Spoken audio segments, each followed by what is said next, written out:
This is the morning brief from the Economic Times. WhatsApp has sued the government of India. It has taken the government to court over its new laws. Google is now claiming that the new IT rules are not applicable to its search engine, and the matter has now been taken up to the Delhi High Court. You have one chance to comply with new IT rules or face consequences. The Indian government told Twitter, the global microblogging platform, including the possibility that Twitter could be held accountable for content posted on it. The big tech and social media giants, Twitter, Facebook, WhatsApp, Google, that have become a lifeline for millions of us, are unwilling to follow every single diktat laid down by the Indian government. Both sides have their own views on censorship, data privacy, and content regulation, but now the battles have reached a flashpoint. I'm Devina Sengupta, and you're listening to the Morning Brief. Today I talked to Nikhil Pava, a data privacy and net neutrality activist, on the different turf wars that these social media giants are fighting. Later on, Senior International Council and Asia Pacific Policy Director at Access Now, Ramanjeet Singh Chima, stitches the larger picture for me and explains the global impact of this fallout and what can be done for the truce pipe to be smoked. Good morning, Nikhil, and thank you for being with us on the Morning Brief. Thanks for having me on, Devina. Thank you, Nikhil. Nikhil, can you explain for our listeners this battle of freedom of speech, battle of privacy that the social media giants are fighting against the government of India?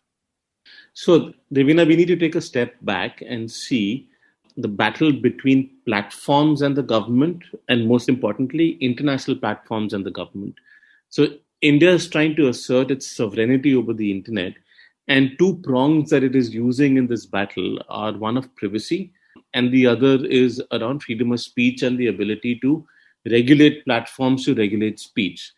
So the one prominent one around privacy is after these internet rules were passed, the IT rules, Information Technology Rules 2021, which were passed on the 25th of February, and for social media platforms became effective on the 25th of May, where one of the requirements in the rules is that WhatsApp needs to be able to determine the identity of an originator of each message.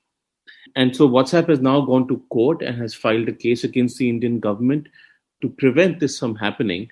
And, even at WhatsApp's recent history of its privacy policy, which many users are concerned about, where it's sharing more data with Facebook, the question that people are asking is, how is WhatsApp suddenly concerned about privacy? Correct. In fact, you had recently mentioned, and I quote, "This is probably the most significant privacy case in India. Yes, platforms need to be regulated, but in a manner that gives users power over platforms, not in a manner that empowers government and allows them to use platforms to control user speech." So, why this is the most significant privacy case in India after the right to privacy judgment is because it will actually test the right to privacy judgment. Now, according to that judgment,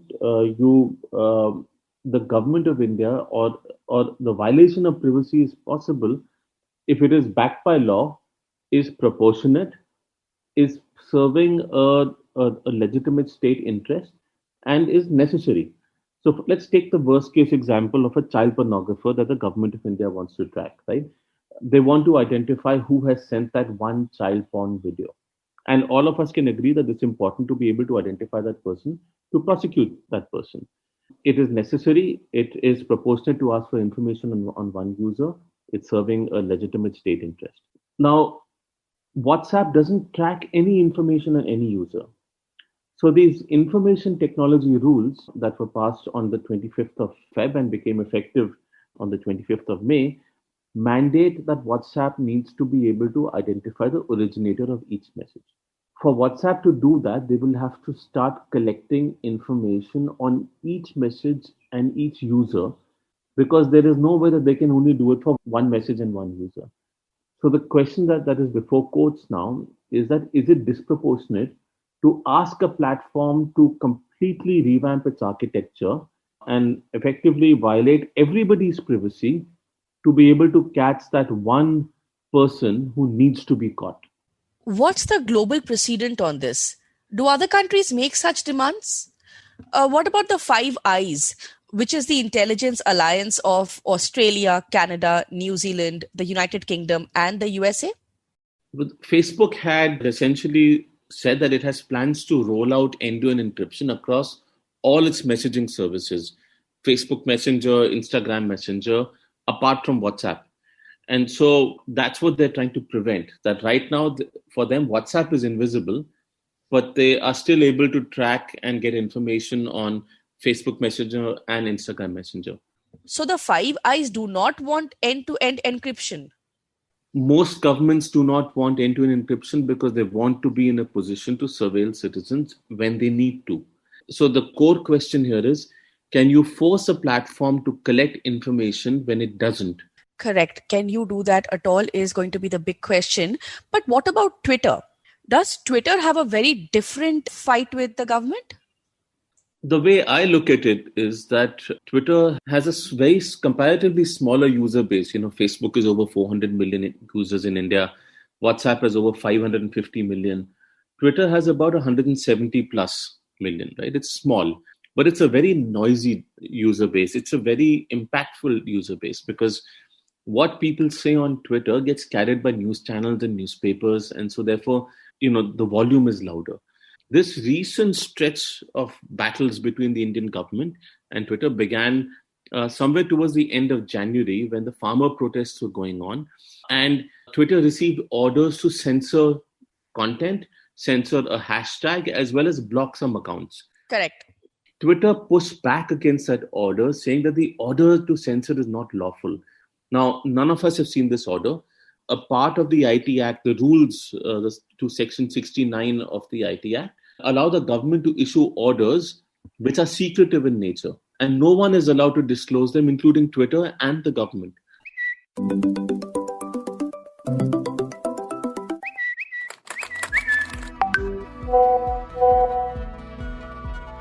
We reached out to the social media giants for their comments on our podcast. Twitter declined to comment. However, according to late night reports on Wednesday, Twitter wrote to Government of India seeking more time to comply with IT rules. Facebook and Google did not respond to our queries. However, this is what a WhatsApp spokesperson mailed us.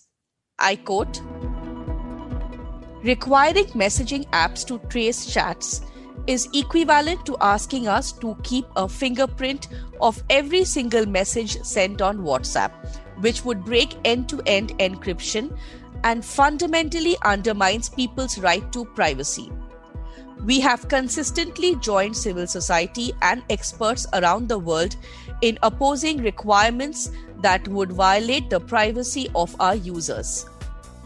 In the meantime, we will also continue to engage with the Government of India on practical solutions aimed at keeping people safe, including responding to valid legal requests for the information available to us." Nikhil, everything seems to be coming towards a climax right now when it comes to this tussle between these two sections. The government has recently said that redressal mechanism needs to be in place, that you need to have someone who is going to be responding to us, who will look into the issues that the government is raising. Now, for our listeners, can you help us understand what is the importance of this mechanism? How does a redressal mechanism work? And what is the government's justification for there being such a mechanism? So there have been complaints about social media platforms not responding to user grievances, and therefore there is very legitimately a need for a grievance redressal and for platforms to respond to complaints from users.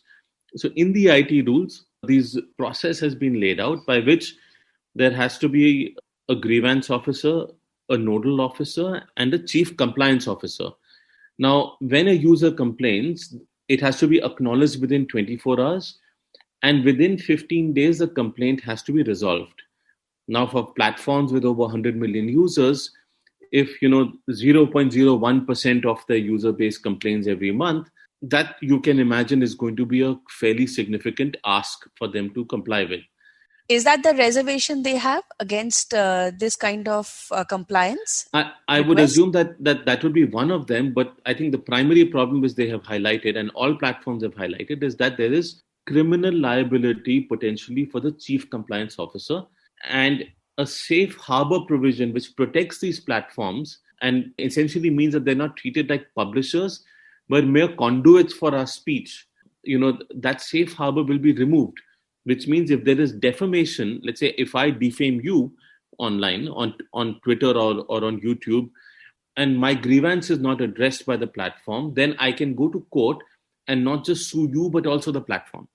I can understand the need for grievance redressal, but it's also important to protect the platforms that protect our speech. And no platform will survive this kind of liability, especially in an environment where Twitter is at the center of this foreign company versus the Indian nation kind of rhetoric, which has emerged since, at least for Twitter, since earlier this year. And even with the grievance redressal, let's not forget that post the deadline of May 25th, there were many platforms who did not have a grievance redressal person appointed or even a chief compliance officer appointed. They had job posts out for those even at that point in time. But it seems that Twitter is being singled out for this action here. A final notice has been sent by the centre to Twitter, and this is on the IT rules in India. Remember, a deadline was given to the social media platforms, social media intermediaries in India to comply with the new IT rules. Many of them did not comply with the new IT rules. I want to shift the focus towards another, probably the most big tech giant out there, which is Google. Mm-hmm. Google has said in the court that it is a search engine and should not be subject to the same IT rules as significant social media intermediaries. What do you mean by that? So a significant social media intermediary is, using a broad definition, an entity which allows for communication between two individuals. So sharing, uploading, forwarding, that's a social media intermediary. A significant one is a social media intermediary which has more than 5 million users in India, which is a fairly small number if you think about it, because we have over 500 million users in the country. Okay. And this is the issue that Google has put up, that, we don't fall in this category, so these rules don't apply to us at all. Right. So what had happened in court was that a single judge bench had ruled, and this was a complaint regarding some photos or some pornographic information, I believe, about an individual that had been published online, and they had been indexed by Google search. Now, Google has cleared the cache, but I believe the court in its judgment has said that the rules of a significant social media intermediary should apply to Google, and it must proactively take down content. Because the IT rules also have a provision where platforms are encouraged to proactively take down content. They're not mandated to. So the court seems to have said that Google's a significant social media intermediary and needs to proactively take down any further uploads of this content, which is quite difficult for any platform to do because Google is just indexing the world. Do you see the government blocking any of these social media platforms? Nigeria has blocked Twitter. I think it's highly unlikely, especially since these IT rules don't really allow the government to ban a platform for non-compliance. That's one thing that's very clear in the rules itself. But they still do have a provision under Section 69 of the IT Act, which allows them to block any link or any information on the web. So they can order the blocking of accounts, they can order the blocking of platforms by themselves, like they did with TikTok and some 200 plus Chinese apps. India is currently cozying up to the Biden administration because he's just come into office. And somewhere I think the antecedents of the Indian government with respect to US platforms over the last year hasn't been particularly great or hasn't been encouraging. So I don't know how keen they would be to challenge the Biden administration in its relationship with India, especially when India has sought vaccines from the US, given the shortage of vaccines here. With regard to India, I spoke at length with Modi, the Prime Minister. We are sending immediately a whole series of help that he needs. While Nikhil took me through the major battlegrounds and pointed out to the global equations that are at stake, I caught up with International Council and Asia Pacific Policy Director at Access Now, Ramanjeet Singh Cheema, on how this fight will impact more than just 4 or 5 social media giants. Good morning, Raman. Thank you for being with us on the Morning Brief. It's a pleasure to be here. Thank you for having me. Thank you, Raman. Raman, massive fight right now between the social media giants and the government of India. What do you make of this tussle? I think the concern I have is in the fight, how it's being portrayed, or rather how the government is seeking to portray it about asserting Indian law and sovereignty over tech companies is actually a smokescreen to pass very concerning regulations, as well as have platforms they send them, including those that might directly harm our fundamental rights to free speech, privacy, and the freedom of association and assembly. And in effect, in making it a fight between big tech companies and government, actually what's going to happen is we are not going to have more remedy or more accountability of big tech. And meanwhile, we're going to have more infringement on our rights. So that's where I'm coming from. And that's my concern in terms of how the debate is going. But Raman, this is just opposite to what the government of India is saying. Naturally, they are saying that we are not taking away the freedom of speech or the right to protest. What we are saying is that if there is any post which is causing harm to a larger audience, then the big tech companies should be made accountable. So I think it's very important to unpack what the government is saying, because obviously all governments are not democracies, try to often justify what they're doing. And I think unfortunately at this point of time, we're seeing a situation where the Indian government is unfortunately very keen, at least the union government led by the NDA coalition, is very keen to increase its ability to force all types of web platforms, not just big tech companies, but even not-for-profit tech companies, small initiatives and others online, to agree with all sorts of web censorship orders and to facilitate significant surveillance. See, what the government keeps saying is, we're not directly censoring people. But in fact, what they've done is through these rules is they've created an environment to help make such censorship possible. Raman, there was an important point you mentioned out there, but the government of India has repeatedly said that the same big tech players, when they are abroad, they follow the laws of the land out there. That time they bring down the posts if the governments in those respected countries complain. Why shouldn't they follow the same law of the land or a similar law of land in India? So I think it's very important to go into the specific data the government is using or claiming to back up those claims, because the reality is that they have not shown any specific examples right now about massive censorship orders sent to tech platforms by other democratic governments. If the government of India is seeking to compare itself to Russia, China, Turkey, or other problematic states in the space of internet freedom, that's a separate issue. But if they can show what sort of compliance other platforms are getting from, rather how these platforms are responding to our governments in a way that they believe is unfair, we can go into that. But the bigger thing, or what you miss in all of this, is the government of India is already one of the largest issuers of censorship orders to tech platforms globally. If you see the transparency reports of major platforms, whether it be Google, Facebook, Twitter, or many others, nearly all of them, the Indian government normally features, or rather India features very high up, normally number 2 or number 3 in terms of the number of takedown orders, for example, sent to tech platforms. They were reluctant to appear before the Parliament of India. They will go and appear before the American Congress. They will go and appear before the House of Commons. But before Indian Parliament, no, we can't appear. What is this?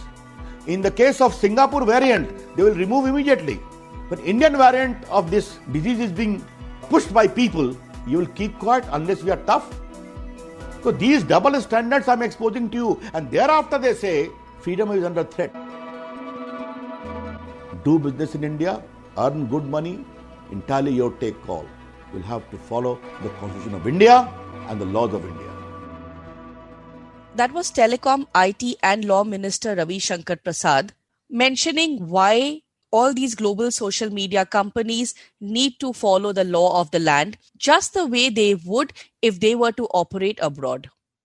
Raman, were you expecting this amount of backlash from the big tech companies. Probably this is going to turn out to be the biggest fight of the year, and probably one of the biggest even the tech companies have seen respectively globally. No, I expected the tech sector to figure out ways to challenge it, because if you've been following the space, and not just big tech, but nearly every single technology player, for profit or not for profit, that's been following the IT Act rules from when when it was revealed by Indian newspapers that the government of India was trying to secretly redraft them back in December of 2018.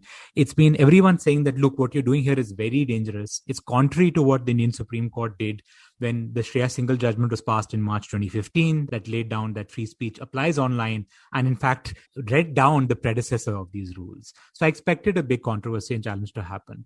So if we take a step ahead right now and think about the kind of subscribers that all these big tech companies have in India, what kind of a middle path or what kind of an understanding do you expect the tech companies and the government to reach? Because both need each other. I think what you will see is tech firms will implement some of parts of the rules. They will consistently mention many other parts of the rules cannot be enforced without significant changes and things that would potentially be illegal, or they believe they want to see what the courts are saying on it. And quite a few tech platforms, whether big, small, or Indian or global, are waiting to see the outcome of some of these court hearings. So unfortunately, what's going to probably end up is you're going to see people minutely dissecting what judges say as the different high courts hearing these challenges proceed on their cases. You'll see a lot of posturing, or I would say policy making by press release, happening between the Indian government, between the Ministry of Electronics and IT and certain tech platforms. But what I think you will also lastly see is there is going to be more international pressure on India, pressure from other democratic governments and others saying, we believe you need to protect users, but what you're doing here leaves a bad impression globally that India is not doing this to advance user interests, but it's doing this to exert political control over speech and create more surveillance powers for itself.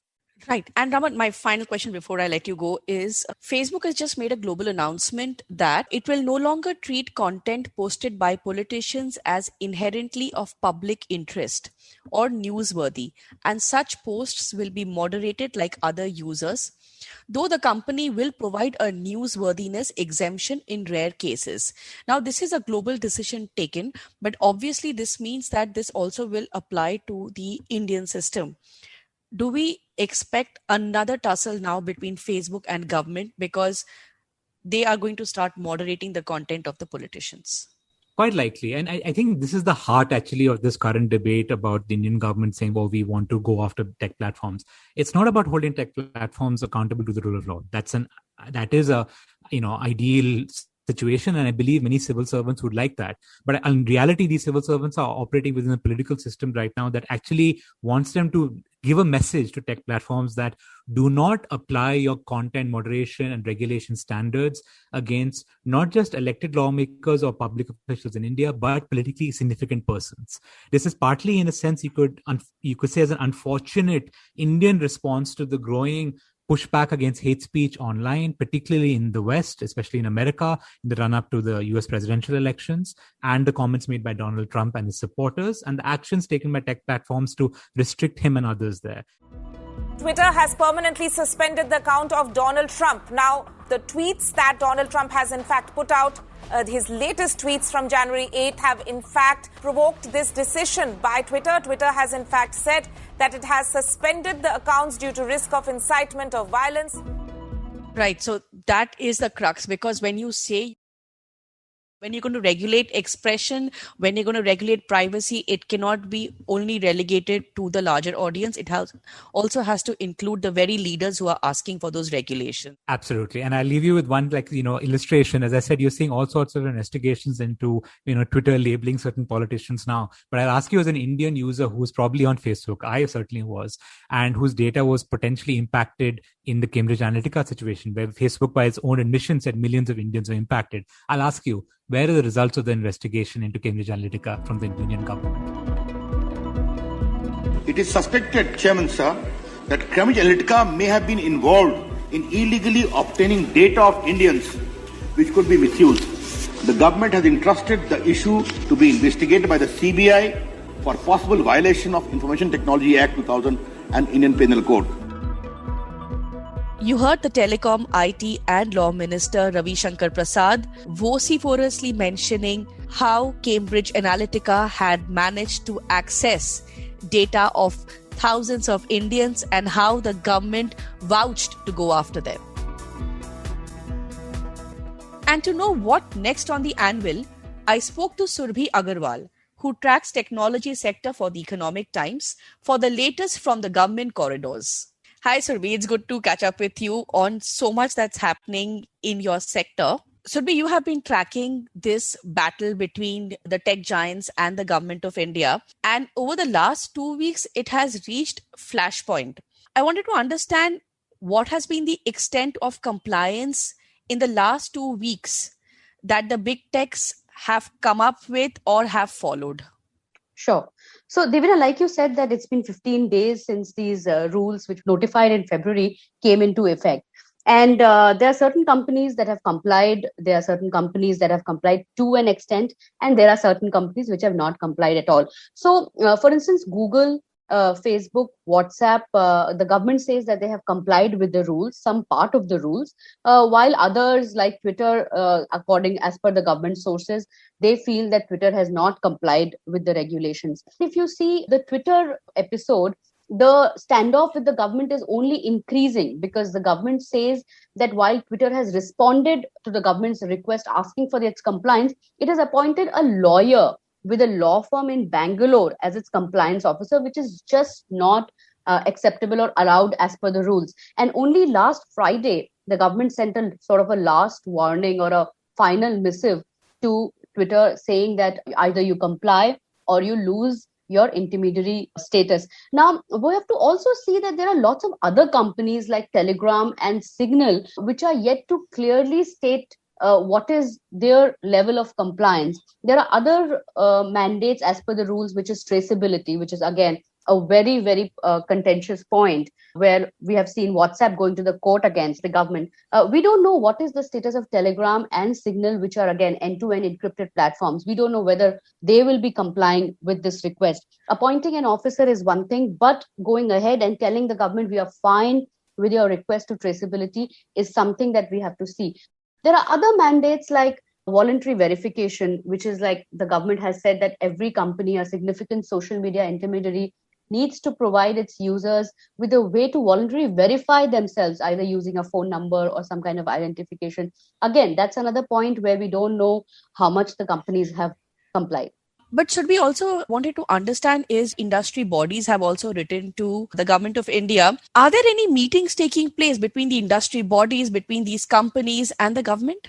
Right. In the past, the industry bodies had sort of written letters to the government trying to ask for extension of the deadline of when the rules came into effect, for asking for these kind of provisions on criminal liability to be dropped. And after the rules were notified, we know some bodies, are trying to reach out to the government. For example, Mukesh Aghi of US ISPF told me personally that, he is going to take up the matter. Similarly, IMAI is also trying to engage with the government on some of these issues. One issue is, of course, of the issues, the various concerns that companies have with these guidelines. And another issue is, what happened with Twitter, where a police team sort of went to the office and the entire sort of threat to the employees or the intimidation that the company is calling out. So, those are the issues on which these bodies are trying to engage with the government. Whether other companies will join the fight, my answer is, of course they will, because, as far as the government, the moment it says that, no, you have to have an employee in India who's your grievance officer or your compliance officer, and that person will have some sort of a criminal liability, I think more and more companies will oppose it. We might just see more companies going to the court. So this is not ending anytime soon, according to me. Right. This doesn't look to be a quick fix for sure. For the listeners, when Surbhi mentioned Mukesh Aghi, she was referring to Mukesh Aghi, who works with partnership in the US-India Strategic Forum, right? That's right. So Mukesh Aghi is the president and CEO of the US-India Strategic Partnership Forum. It's an Indo-American body which sort of lobbies for American companies in India and Indian companies in the US. Correct. And IMAI here would be the Internet and Mobile Association of India, which again is an industry body. Yes. Surbhi, thank you so much for helping us understand the next step ahead and how the industry bodies are also lobbying for a smoother functioning of both the big techs and the government of India, because after all, it's the users, millions of us who get impacted. Thank you so much, Surbhi. Thank you. So like Surbhi said, the coming weeks will decide who blinks first, the government or the social media giants, or whether they come to an understanding. But ultimately, whatever is their decision, it is the consumers who need to ensure that their content and privacy remains sacrosanct. I'm Devina Sengupta and you've been listening to The Morning Brief. This episode was edited by Nehal Chaliawala and coordinated by Shashwat Mohanty. I hope you enjoyed listening to the episode. Do send in your feedback to The Morning Brief at timesgroup.com and share the episode on your social media networks. The Morning Brief airs every Tuesday, Thursday, and Friday. Thank you for listening and have a nice day ahead. All clips used in this podcast belong to their respective owners. You can find the credits in the description.